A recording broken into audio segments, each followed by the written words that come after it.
Senhor, em nome de Jesus, Pai, neste momento agora, quero agradecer, Pai, mais uma vez pela Tua presença, Senhor, mais uma vez pelo nosso dia, Senhor, pela vida de cada um que aqui está. Senhor, eu coloco agora este momento, Pai, em Tuas mãos, eu peço que o Teu Espírito Santo venha ocupar um lugar de prioridade aqui, Pai, venha me usar ao Senhor para falar aquilo que o Senhor tem a nos falar, Pai. Senhor, perdoa, Pai, as nossas falhas, os nossos erros, Pai, tudo aquilo que nos afasta de Ti. Pai, se tivermos alguma coisa hoje, cada um aqui, Senhor, que nos afastou de Ti, Pai, da Tua presença durante o dia, que o Senhor possa vir com a Tua misericórdia, Pai, nos alcançar, porque agora mais do que nunca, Pai, precisamos da Tua presença neste momento, Senhor amado, para ouvir e aprender da Tua palavra, Pai. Senhor, sê com cada um aqui, Pai, abençoa cada lar aqui representado, Deus, em nome de Jesus. E não permita, Pai, que eu fale por mim mesmo, que eu fale qualquer opinião aqui que não seja, Senhor, a Tua palavra. Pai. Em nome de Jesus eu te agradeço, Senhor, sê conosco. Amém e amém.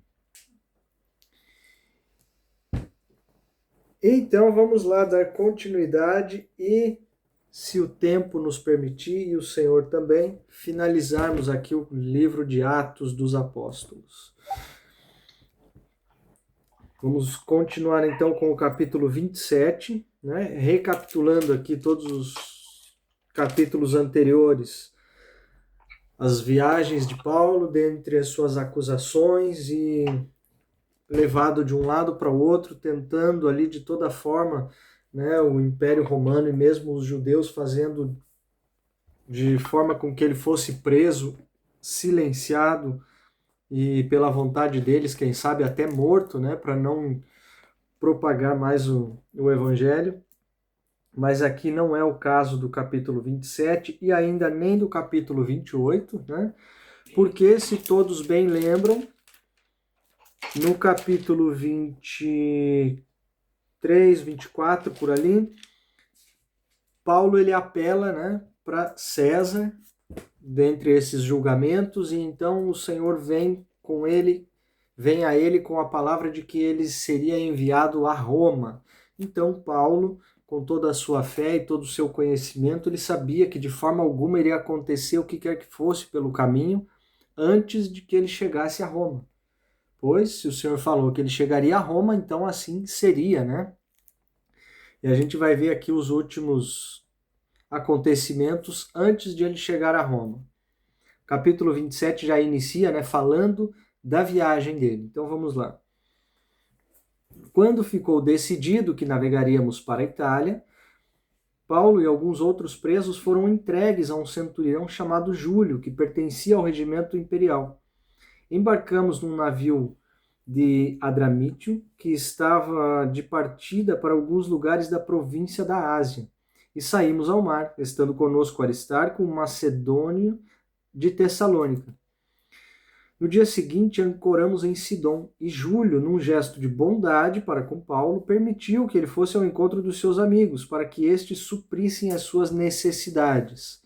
Então aqui a gente vê que mesmo ele sendo tratado como prisioneiro, mesmo ele sendo levado para ser julgado ali como prisioneiro, haviam aqueles que estavam o acusando e torciam ali para que o seu julgamento fosse o mais rápido possível, mas havia outros ainda que durante esse caminho, como a gente bem viu até aqui, que criam em Paulo, na mensagem que ele trazia, e sabia que, apesar das acusações, Paulo não havia feito nada que o condenasse, ele não tinha feito nada de mal, né? Então, ainda assim, haviam pessoas ao seu lado que o encorajavam, o ajudavam, mesmo ainda aqueles que estavam o levando para ser julgado, mesmo ainda os guardas ali ainda agiam de bondade com ele, em algum determinado momento. Verso 4. Quando partimos de lá, passamos ao norte de Chipre, porque os ventos nos eram contrários. Tendo atravessado o mar aberto ao longo da Cilícia e da Panfilha, ancoramos em Mirra, na Lícia. Ali o centurião encontrou um navio alexandrino que estava de partida para a Itália e nele nos fez embarcar. Navegamos vagarosamente por muitos dias e tivemos dificuldades para chegar a Cnido. Não sendo possível prosseguir em nossa rota devido aos ventos contrários, navegamos para o sul de Creta, defronte de Salmona, costeamos a ilha com dificuldades e chegamos a um lugar chamado Bons Portos, perto da cidade de Lazéia. Tínhamos perdido muito tempo e agora a navegação se tornara perigosa, pois já havia passado o jejum. Por isso, Paulo os advertiu: Senhores, eu vejo que a nossa viagem será desastrosa e acarretará grande prejuízo para o navio, para a carga e também para a nossa vida. Mas o centurião, em vez de ouvir o que Paulo falava, seguiu o conselho do piloto e do dono do navio. Visto que o porto não era próprio para passar o inverno, a maioria decidiu que deveríamos continuar navegando com a esperança de alcançar Fenícia e ali passar o inverno. Este era um porto de Creta que dava para sudoeste e noroeste. Então aqui o cenário é Paulo sendo levado em viagens ali de um navio a outro, levado até Roma para ser julgado por César. Então ele está ocupando ali o lugar de um prisioneiro, né? Então já não tinha muita voz desde o início, né, para alguns ali, dentro de um navio ainda que era mais restrito e exclusivamente sendo transportado como prisioneiro, ele tinha menos voz, menos opinião ainda a dar. Não é por isso que ele não tinha discernimento, né? Às vezes aquele que é mais colocado de lado, mais rejeitado, mais deixado para trás, pode ser que ele não se envolva nos assuntos, ele pode ser que ele esteja numa posição menos favorável, mas isso não quer dizer que ele seja o pior dentre eles, né? Pois era o caso de Paulo, ele estava sendo deixado de lado, estava sendo colocado ali numa posição no navio que não era de influência, não era junto com aqueles que controlavam o navio, mas ainda assim ele tinha aquele que controlava todas as coisas ao redor, né? O Senhor, nosso Deus dos exércitos, estava com Paulo, dava a ele o discernimento, e mesmo que nenhum dos homens desse ouvidos a ele, ele tinha esse discernimento e ainda assim ele orientava os homens do navio, né? Quando ele disse que, no verso 10, ele via que a viagem seria desastrosa. E aqui quem deu ouvidos? Ninguém, né? Talvez eu tenha corrido aqui sem fazer as pausas entre os versos, mas eu acredito que todos estão comigo aqui e entenderam o contexto, né? Verso 10, ele alerta para a dificuldade das viagens, ele alerta ali para o prejuízo que iria ter para o navio e para a carga e para as vidas que ali estavam, e o verso 11 continua dizendo que o centurião ali não deu ouvidos nenhum e foi ouvir o quê? Foi ouvir a grande maioria, né? E ali, quando ouvimos, não só nesse exemplo aqui, mas nos dias de hoje, quando a gente vai simplesmente pela opinião da maioria, sem ter o discernimento, sem consultar o Senhor, sem consultar ao mínimo também a palavra de Deus, mas a gente vai tomando decisões, a gente vai tomando caminhos, simplesmente por uma maioria, tá todo mundo fazendo, então eu também vou nessa porque deve estar certo.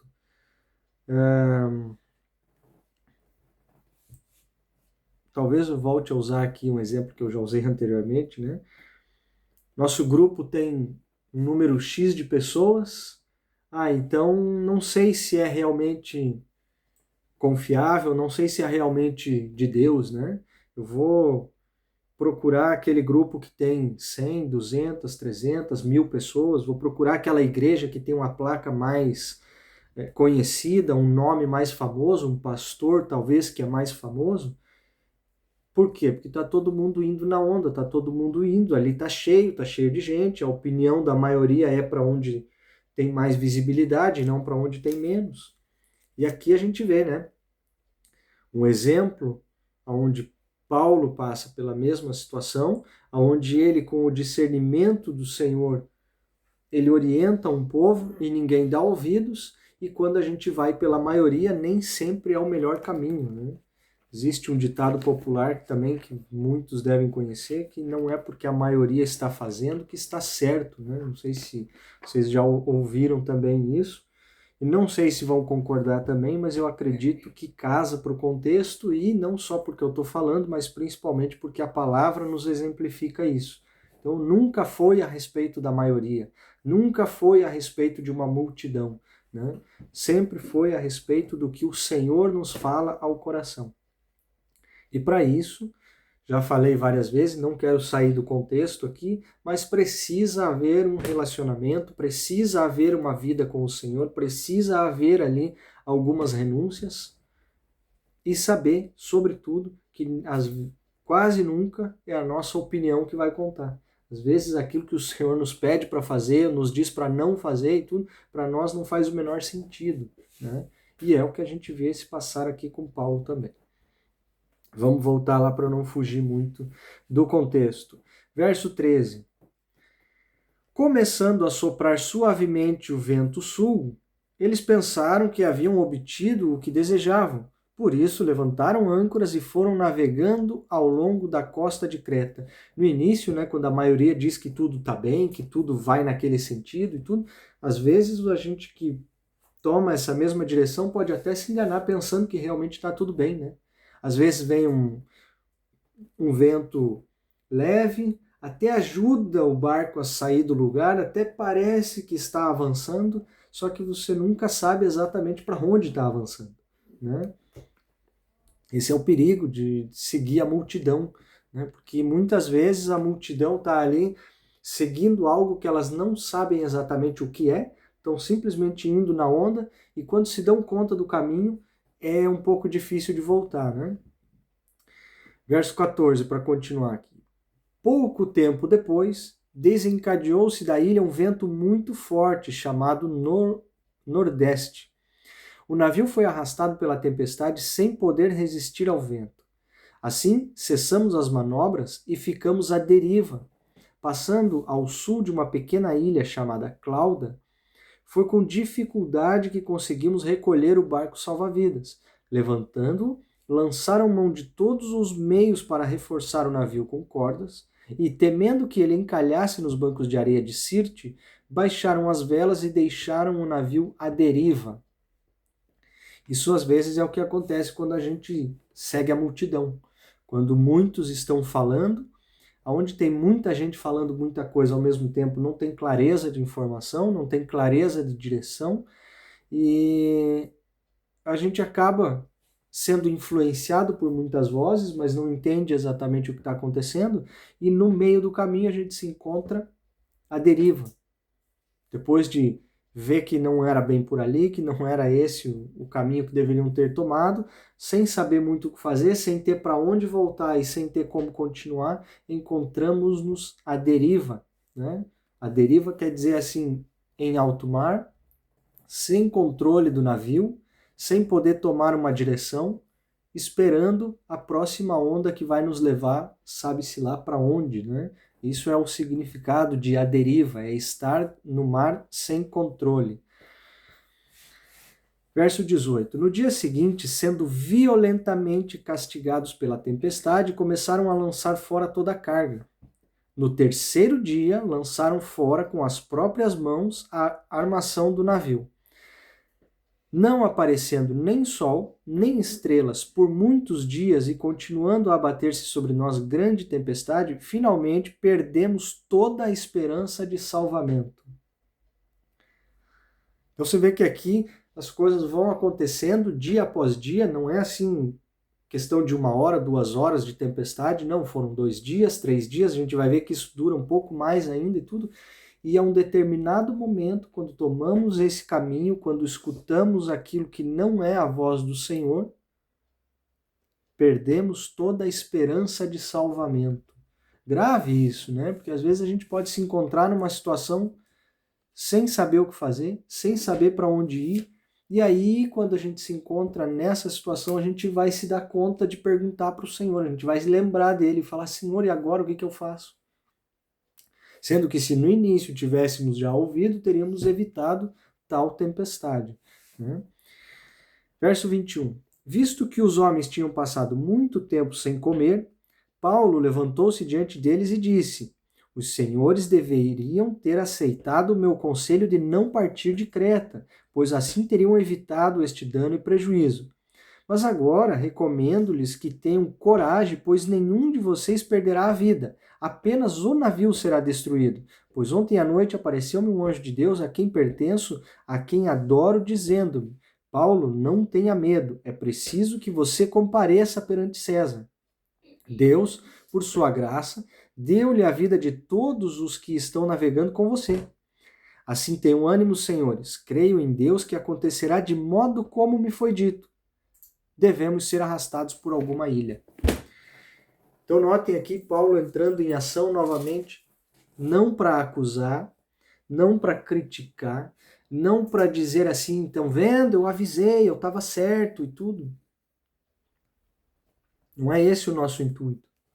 Não é isso que devemos fazer quando nos encontramos face a uma situação onde pode até ser que tenhamos falado antes, pode até ser que tenhamos prevenido antes ali, alguns que não ouviram, mas quando a situação acontece, Paulo ele está dizendo aqui, né, ele está nos dando esse exemplo. Guardemos a fé naquele que nos deu a direção desde o início, e se algo sai do caminho, se algo sai da rota, sai do controle, este é o momento de a gente retomar esta fé, de a gente retomar este controle e relembrar daquilo que foi dito no início. Não é o momento de ficar um apontando para o outro e dizer, tá vendo? Eu avisei, tá vendo? Eu tenho a palavra do Senhor, eu estava certo e agora vocês têm que me ouvir. Não é isso. Não é esse o intuito, né? É isso que Paulo está fazendo neste momento aqui, nos relembrando daquilo que o Senhor já falou para ele 3 ou 4 capítulos atrás, como a gente viu. É necessário que você vá para Roma, é necessário que você pregue aos gentios, é necessário que você seja julgado em Roma. E Paulo, desde o início, ele está ciente disso. E aqui, ainda assim, quando ninguém o ouve, ele relembra a eles esta palavra.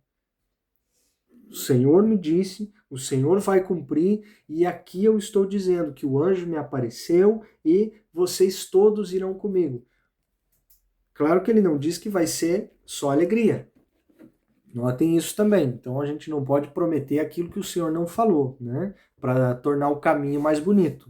Verso 22 aqui eu quero repetir. Paulo falou que ele vai chegar em Roma, falou que a vida daqueles que estão com ele vão também ser poupadas, mas no verso 22 ele deixa bem claro. Agora recomendo-lhes que tenham coragem, pois nenhum de vocês perderá a vida. Apenas o navio será destruído. Então quer dizer, não é nem uma palavra de conforto, de consolo para aqueles que estavam com ele, porque ele está afirmando, olha, a gente vai chegar em Roma. Só que eles estavam no meio do mar, à deriva. Não podemos perder esse fio do contexto aqui.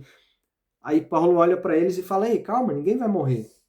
A gente vai chegar em Roma, mas o navio vai ser destruído. Pô, como assim?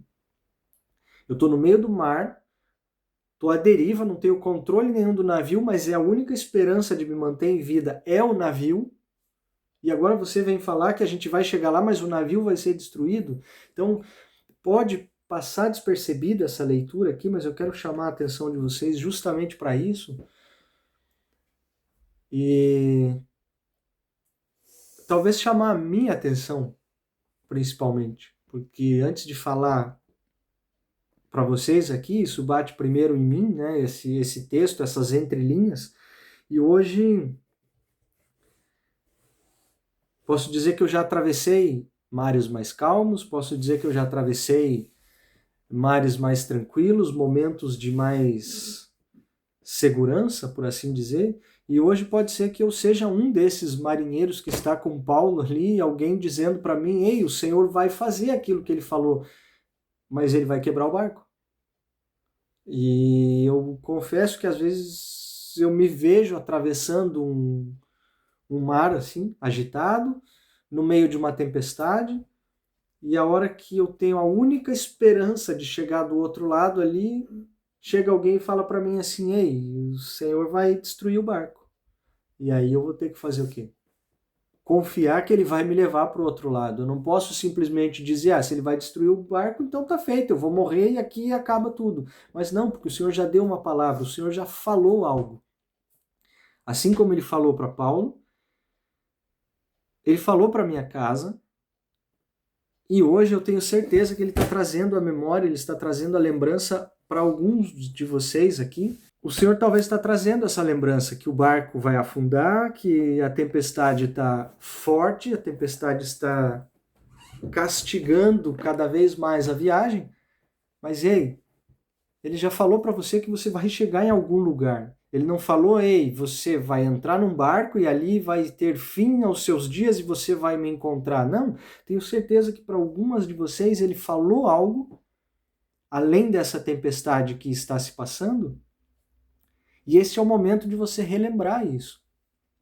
Esse é o momento de você trazer à memória aquilo que o Senhor já falou e, se possível for, fazer como Jesus lá.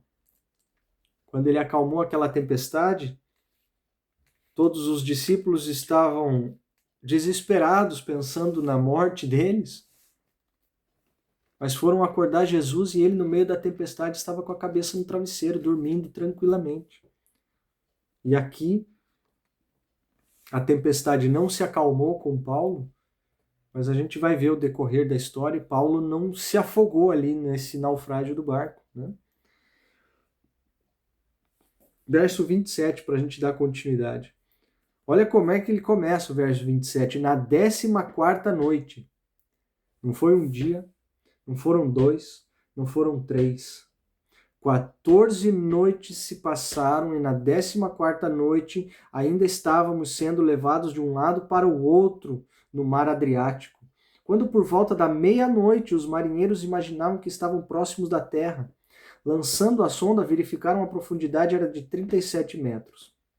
Pouco tempo depois, lançaram novamente a sonda e encontraram 27 metros.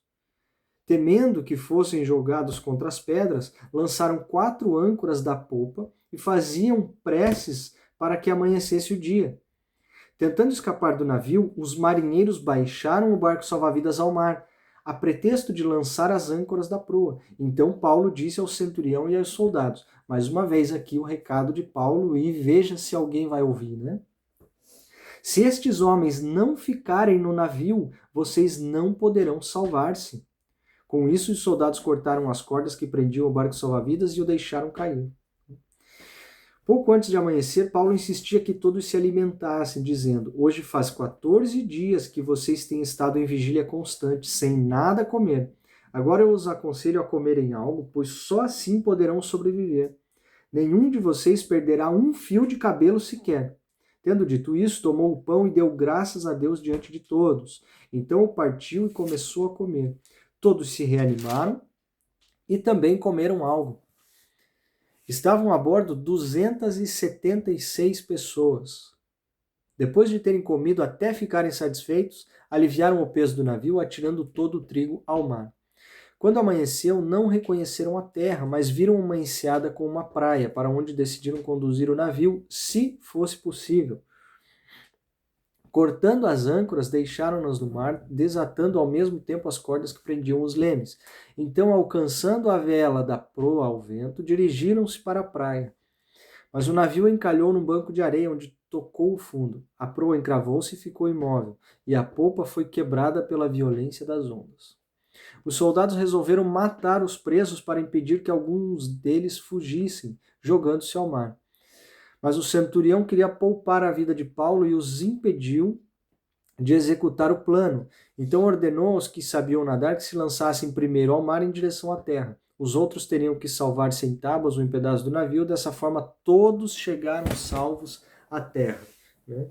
Que aqui, como Paulo era um prisioneiro, ele também não escaparia da mão de alguns guardas, porque tudo o que queriam era julgá-lo e talvez matá-lo. Quem sabe, né, por um acidente ou não, ele entraria também nessa conta aí de, vamos matar ele, como assim já resolvemos o problema e aliviamos o peso do navio. Mas Paulo não havia esquecido. Talvez os guardas e os outros poderiam não fazer atenção a essa palavra, mas Paulo não esqueceu disso, de que o Senhor falou que ele chegaria a Roma, né? Então aqui a gente vê que o navio encalha, o navio se quebra e todos eles vão chegar salvos àquela ilha. Por quê?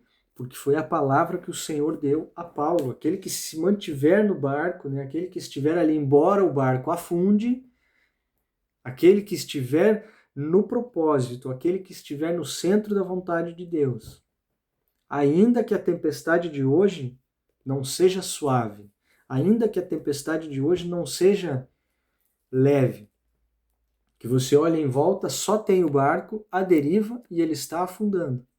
Mas de algum modo, se o Senhor falou que você vai chegar onde você vai chegar, ele é fiel e justo para cumprir. Amém? E assim, gostaria eu de fazer parte, e queria que todos vocês fizessem também, parte deste grupo aqui que ouviu Paulo, que se manteve no navio e que chegaremos do outro lado, chegaremos a Roma, assim como o Senhor nos disse, não propriamente dita Roma, mas creio que todos aqui me entenderam.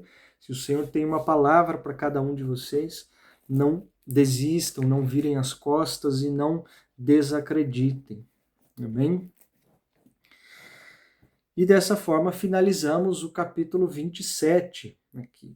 E o capítulo 28 iniciamos agora para finalizar o livro de Atos com alguns ensinamentos a mais aqui. Muito precioso esse capítulo também.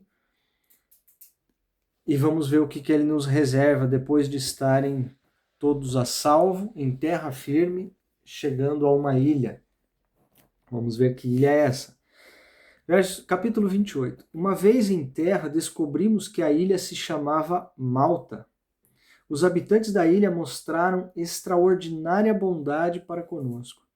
Fizeram uma fogueira e receberam bem a todos nós, pois estava chovendo e fazia frio. Paulo ajuntou um monte de gravetos. Quando os colocava no fogo, uma víbora, fugindo do calor, prendeu-se à sua mão. Então, quer dizer, o Senhor falou para ele lá atrás que ele ia chegar em Roma. Ele começa a ser perseguido, ele começa a ser preso, ele começa a ser agredido. Já é um ponto para querer desistir e para achar que não vai chegar em lugar nenhum. Mas não, ele nunca perdeu esta fé. Aí, para que essa viagem se inicie, ele é colocado dentro de um barco, é colocado dentro de outro, e a viagem inicia e o negócio começa a ficar difícil. E no meio do caminho a tempestade e o barco afunda. Poxa, Senhor, você falou que eu ia chegar em Roma, como isso? Primeiro preso, depois o barco afunda. O que mais pode me acontecer? Mas sempre crendo naquilo que o Senhor já tinha dito. O barco afunda, eles se salvam e chegam numa ilha. Pronto, poxa, o pior já passou, agora eu vou dar continuidade à viagem. Aí, num momento que era para ser de descanso, num momento que era para ser de conforto ali, né, de recuperar as forças depois de ter naufragado, em volta de uma fogueira, no calor, sendo bem acolhido por pessoas de uma terra que talvez ele não conhecesse ainda. Aí uma cobra vem e pendura-se na sua mão. E a gente aqui achando que o nosso caminho vai ser fácil. De onde que a gente tira isso? Por favor. Não estou dizendo que a gente deve buscar o sofrimento. Não é isso. Mas da onde a gente tira que uma vez que estamos com Jesus é só alegria e nada de mal vai nos acontecer? Eu encorajo vocês a se aprofundar um pouquinho mais aqui para ver se vocês me ajudam a encontrar isso. Pode ser que eu esteja errado. E não tenho problema nenhum em reconhecer. Mas em nenhum momento eu vejo aqui nas histórias que a gente já leu, nas próximas ainda que a gente vai aprender, que a partir do momento que estamos com Cristo, nada de mal vai nos acontecer. Nós temos com Ele a esperança da vida eterna, temos a esperança de que Ele não vai nos abandonar. Mas não quer dizer que a gente vai ter só flores e alegria e será livrado de todo mal. Não é bem assim. A gente vai passar por isso e o Senhor vai estar conosco. Amém? Estão conseguindo compreender aqui? Às vezes eu entro com esses comentários, mas é justamente para que a gente faça um paralelo com os nossos dias e as nossas vidas no tempo atual. Né? Que se isso acontecia lá atrás, se esse foi o exemplo que a gente teve com vários discípulos e agora com Paulo, estudando a vida dele aqui, A gente tem que fazer um paralelo com a nossa atualidade e ver aonde que a gente está errando, ver aonde que a gente está colocando a nossa expectativa. Enfim, uma víbora fugindo do calor prendeu-se à sua mão. Vamos continuar lá, verso 4. Quando os habitantes da ilha viram a cobra agarrada na mão de Paulo, disseram uns aos outros: certamente este homem é um assassino, pois tendo escapado do mar, a justiça não lhe permite viver. Mas Paulo, sacudindo a cobra no fogo, não sofreu mal nenhum. Aquele povo olhando para ele ali talvez não estava entendendo nada, né? E Paulo sabia que não era uma coisa, não era outra, e não era também uma cobra que ia parar ele ali até onde ele tinha que chegar. Talvez para ele fosse o menor dos problemas, mas para aqueles que estavam vendo não estavam entendendo muita coisa. Eles, porém, esperavam, verso 6, esperavam que ele começasse a inchar ou que caísse de morto de repente. Mas tendo esperado muito tempo e vendo que nada de estranho lhe sucedia, mudaram a ideia e passaram a dizer que ele era um deus. Mais uma vez aqui um pequeno comentário nas entrelinhas para nós. Você vê como a grande maioria de uma multidão ali é tendenciosa a se deixar levar pelas circunstâncias, por aquilo que eles veem. Ah, isso aqui é bom. Não, peraí, deixa eu olhar de novo. Não, isso aqui não é bom. Agora eu vou olhar para o outro lado porque tem mais gente olhando para cá, então aqui é melhor do que o outro. E a gente vai se adaptando. Aquilo que corresponde melhor às nossas expectativas, aquilo que enche mais os nossos olhos, aquilo que enche mais os nossos ouvidos e o nosso coração, a gente vai por aqui. Não, agora a gente vai por ali. E daí a gente convence mais um, mais outro, e quando tem uma grande maioria convencido daquilo, a gente se fixa naquilo e acha que está correto, né? Eles não conheciam Paulo, não sabiam de onde ele vinha, nem para onde ele ia, tinha acabado de sofrer um naufrágio e de um momento a outro. Ah não, esse cara aqui sofreu isso, ele é um assassino. Ah não, agora não aconteceu nada, então ele é um deus. Então quer dizer, eles não têm a verdade, eles não sabem da história, não conhecem o contexto de Paulo, mas deixa a circunstância levar e a gente vai tirando as nossas conclusões. E não é assim. Verso 7. Próximo dali havia uma propriedade pertencente a Públio, o homem principal da ilha. Ele nos convidou a ficar em sua casa e por 3 dias bondosamente nos recebeu e nos hospedou. Seu pai estava doente, acamado, sofrendo de febre e disenteria. Paulo entrou para vê-lo e, depois de orar, impôs-lhes as mãos e o curou. Tendo acontecido isso, os outros doentes da ilha vieram e foram curados. Eles nos prestaram muitas honras e, quando estávamos para embarcar, forneceram-nos os suprimentos de que necessitávamos. Mais uma vez, Paulo sabia quem ele era, sabia do seu propósito e daquilo que ele carregava. Mas em nenhum momento ele se anunciou para todos da ilha quando ele chegou ali. Irmãos, eis que eu te digo em nome assim, assim, assim, assim, e foi desenrolando tudo que podia na ilha. Não, ele simplesmente chegou para se repousar. À medida que ele sentiu a necessidade, à medida que ele entendeu o que precisava ser feito, ele tinha autoridade para fazê-lo. Autoridade essa que não vem pela propaganda. Paulo não chegou na ilha dizendo quem era, o que fazia e chamando as pessoas para ele, dizendo que ele tinha o poder de cura. Não. No primeiro momento foi até julgado ali, até confundido com assassino, com Deus, com isso, com aquilo, ninguém sabia ao certo, mas ele só vai se mostrar, se revelar na hora que ele tiver que fazer algo e pela sua atitude e autoridade, não é pelo seu discurso. Por que eu digo isso? Novamente é um paralelo com os dias atuais. Aqueles que muito se anunciam, aqueles que muito se mostram, aqueles que muito se autoafirmam que são isso, que são aquilo, que fazem isso, que fazem aquilo, pode ser, não posso generalizar, não estou criticando ninguém, mas pode ser que uma grande maioria dos que fazem isso, a autoridade do Senhor passou longe. porque eles estão chamando para si primeiro a glória, eles estão se auto-intitulando aquilo que o Senhor não os autorizou a fazer. Amém? Não sei se todos estão me compreendendo até aqui, espero ter sido o mais claro possível. Verso 11, a chegada a Roma. Olha só, passados 3 meses, às vezes aquilo que o Senhor nos diz que vai acontecer não é do dia para a noite, né? Passados 3 meses, embarcamos num navio que tinha passado o inverno na ilha. Era um navio alexandrino que tinha por emblema os deuses gêmeos Castor e Pólux. Aportando em Siracusa, ficamos ali 3 dias. Dali partimos e chegamos a Régio. No dia seguinte, soprando o vento sul, prosseguimos, chegando a Puteoli no segundo dia. Ali encontramos alguns irmãos que nos convidaram a passar uma semana com eles, e depois fomos para Roma. Os irmãos dali tinham ouvido falar que estávamos chegando e vieram até a praça de Ápio e as 3 vendas para nos encontrar. Vendo-os, Paulo deu graças a Deus e sentiu-se encorajado. Quando chegamos a Roma, Paulo recebeu permissão para morar por conta própria sobre a custódia de um soldado.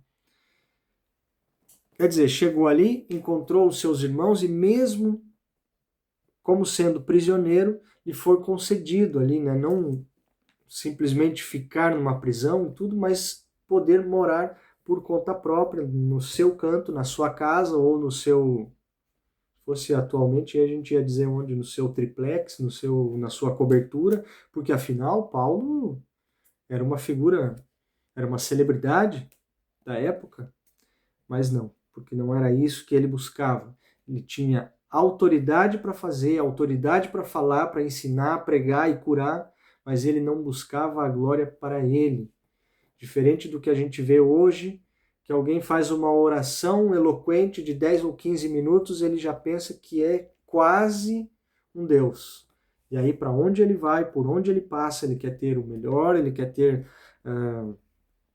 aquilo que os olhos almejam, e não aquilo que o Senhor tem exatamente para estes, né? Então, que possamos seguir aqui o exemplo de Paulo, que possamos conhecer esta humildade e colocá-la em prática nas nossas vidas, né? Verso 17. 3 dias depois, ele convocou os líderes dos judeus.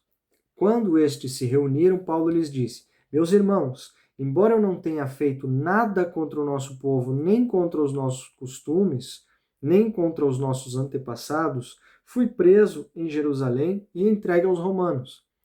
Eles me interrogaram e queriam me soltar, porque eu não era culpado de crime algum que merecesse pena de morte.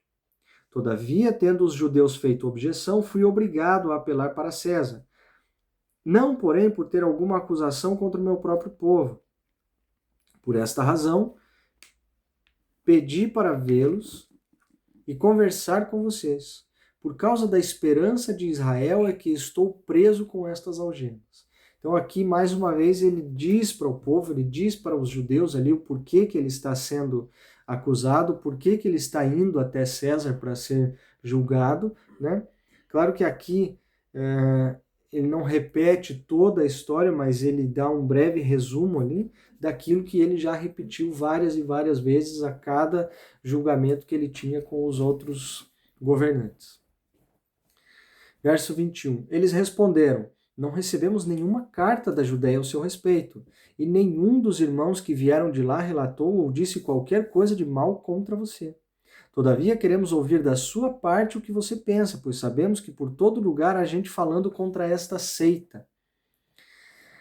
Assim combinaram encontrar-se com Paulo em dia determinado, indo em grupo ainda mais numeroso ao lugar onde ele estava. Desde a manhã até a tarde, ele lhe deu explicações e lhes testemunhou do reino de Deus, procurando convencê-los a respeito de Jesus, com base na lei de Moisés e nos profetas. Então notem que aqui, mais uma vez, Paulo ele está falando para judeus, e como falava para judeus, ele teria que utilizar também as escrituras conhecidas pelos judeus como o Antigo Testamento, né? Como a lei de Moisés e os profetas. Por que isso?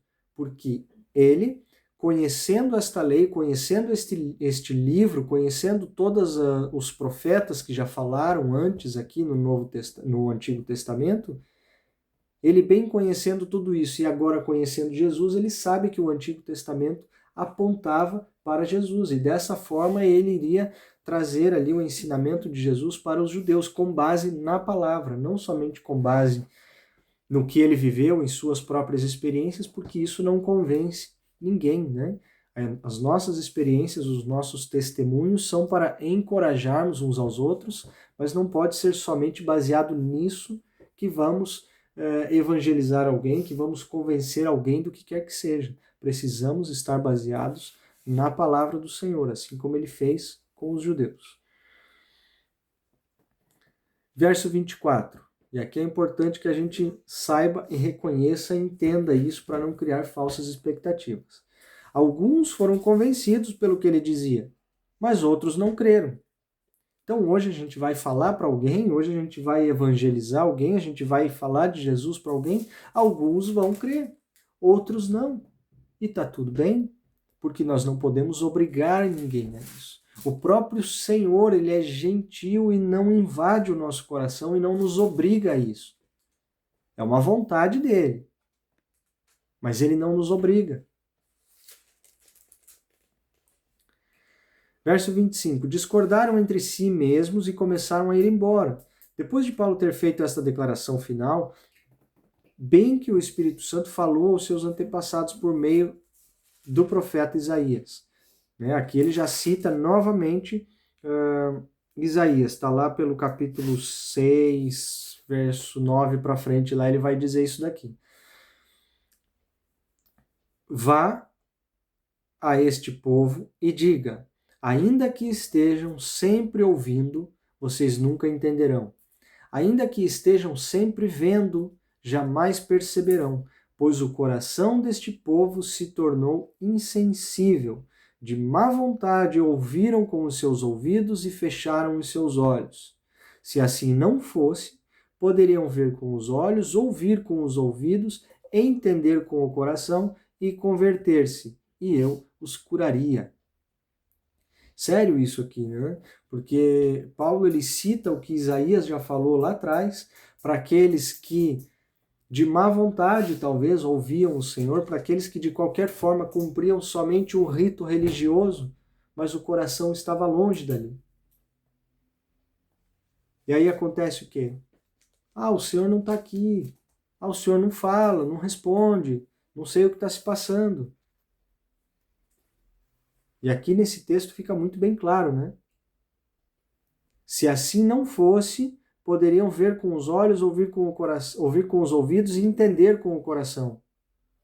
Se assim não fosse, como? Se não fosse que o coração estivesse insensível, de má vontade. Se estivéssemos dispostos a ouvir a palavra do Senhor de todo o coração, de todo o entendimento, talvez o Senhor falasse um pouquinho mais. Ou talvez ele esteja falando, mas estejamos com os ouvidos concentrados em outra coisa, né? Para finalizar, verso 28. Portanto, quero que saibam que esta salvação de Deus é enviada aos gentios. Eles a ouvirão. Depois que ele disse isto, os judeus se retiraram discutindo intensamente entre si. Por 2 anos inteiros, Paulo permaneceu na casa que havia alugado e recebia todos os que iam vê-lo. Pregava o reino de Deus e ensinava a respeito do Senhor Jesus Cristo, abertamente e sem impedimento algum. O que me chama a atenção aqui, o que é mais interessante, é que Paulo ele passou 2 anos nesse lugar, nesta casa, e aqui a gente acabou de ler, o verso nos diz que ele recebia todos os que iam vê-lo. Se iriam vê-lo, se iriam ouvi-lo, é porque estavam interessados. Não sei se todo mundo vai concordar comigo que a gente não vai atrás de nada que a gente não esteja interessado. Opa!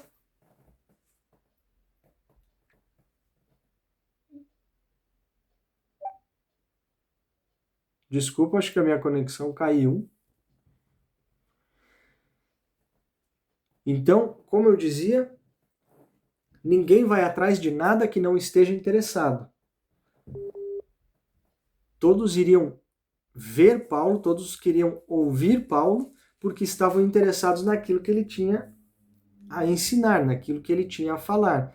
E Paulo recebia a todos. Paulo não perguntava para quem ia lá atrás dele, não perguntava: "Da onde você é? Você é de tal placa, de tal denominação? Você é batizado? Você não é? Você crê? Você não crê?" Não, ele estava ali para fazer aquilo que lhe foi proposto, que era ensinar, que era pregar as boas novas. Logo, aqueles que estavam o procurando estavam interessados em saber, e Paulo não os rejeitava. Por outro lado, Paulo estava no seu ambiente, fazendo aquilo que ele deveria estar fazendo, e ele não estava procurando pessoas para aumentar ali a sua rede de contatos. Paulo não estava fazendo propaganda dele mesmo em lugar nenhum. Ele simplesmente estava fazendo o que ele foi chamado para fazer. Tem gente que foi chamado para cantar. Cante. E não precisa mais.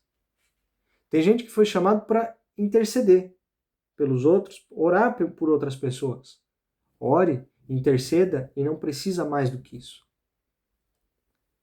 Tem gente que foi chamado para ensinar a respeito da palavra. Ensine a respeito da palavra e pronto. Tem gente que tem o dom de pregar a palavra, de trazer mensagens que são coerentes, que são eloquentes, que prendem a atenção. Faça aquilo que te foi proposto e pronto. Só que, por outro lado, hoje a gente vê que tem pessoas que não se contentam com o seu chamado, com aquilo que foram chamadas para fazer, aquilo que foram comissionadas para fazer, e ficam procurando cada vez mais, cada vez mais, cada vez mais. Normalmente a gente faz isso no ambiente profissional, no ambiente de trabalho. Isso não é um erro, porque a gente sempre quer progredir, a gente sempre quer chegar um pouquinho mais longe, e não está errado. Agora o reino de Deus não é o nosso comércio, não é o nosso trabalho, não é a nossa empresa. Que eu preciso hoje ensinar, amanhã eu preciso pregar, no outro dia eu preciso curar, no outro dia eu preciso cantar, eu preciso tocar um instrumento, eu preciso interceder, porque quanto mais eu faço, mais gente vai crer em mim, mais gente vai me seguir, e não é esse o intuito. Não é isso que a gente aprende com Paulo. Devemos fazer muito bem aquilo que fomos chamados para fazer, dentro da orientação que o Senhor nos deu. Eu tenho uma experiência pessoal e tenho aqui a minha casa como exemplo e posso falar disso. Nós fomos chamados para fazer determinadas coisas para o reino de Deus. E fomos até um certo ponto fazendo. E num determinado momento o Senhor falou: "Ei, agora para. Agora aqui acabou. Aqui você dá um tempo e você vai concentrar-se na sua casa. Porque raios vou eu insistir em continuar fazendo aquilo que não é para fazer mais?" Se o Senhor já falou, o Senhor já deu uma direção, o Senhor já trouxe a clareza daquilo que ele tinha para falar, por que a gente vai procurar outras coisas, outros meios para tentar dar certo, para tentar fazer funcionar e achando que com a aprovação das pessoas nós vamos estar cumprindo a vontade de Deus? Não é esse o intuito, não é esse o propósito. E não é isso que Paulo nos ensina também. Então, se temos aqui Paulo como exemplo, somos, ou deveríamos pelo menos seguir aquilo que ele nos diz de sermos seus imitadores, assim como ele é de Cristo. Por que a gente se perde nos exemplos e muitas vezes faz aquilo que nós temos vontade de fazer? Né? Que este livro de Atos, que esses últimos capítulos de hoje e esses versos que lemos aqui possam ficar realmente nos nossos corações e mentes, que não sejam esquecidos daqui para a próxima semana ou no próximo assunto que vamos estudar, que até a semana passada eu falei, né, que seria Atos e até o final agora de hoje, para a próxima segunda, eu não posso prometer que a gente vai cair direto no livro de Romanos. Eu não sei. Não posso dar aqui a direção da outra aula porque ainda não a tenho também, né? Mas que até aqui, que até a vida de Paulo nesse instante, possamos tê-lo como exemplo e depois o que ele ensinou para as outras igrejas, nas suas outras cartas aqui, a gente vai ver no decorrer das aulas. Mas que estes pequenos exemplos que a gente viu até aqui fiquem no nosso coração e, sobretudo, como eu sempre digo, que a gente possa colocar em prática. Amém? Mas eu espero do fundo do coração que o Espírito Santo esteja trabalhando dentro de cada um de vocês, assim como eu oro para que ele esteja trabalhando dentro da minha casa também, e possamos cada vez mais estar próximos do Senhor e aprendendo a cada dia mais. Muito obrigado pela presença de cada um, pela vida de cada um, eu oro e agradeço imensamente. Temos pouquinhos minutos, mas como sempre, dou-vos a liberdade aí de a gente poder compartilhar e acrescentar algo se alguém tiver algo. Amém?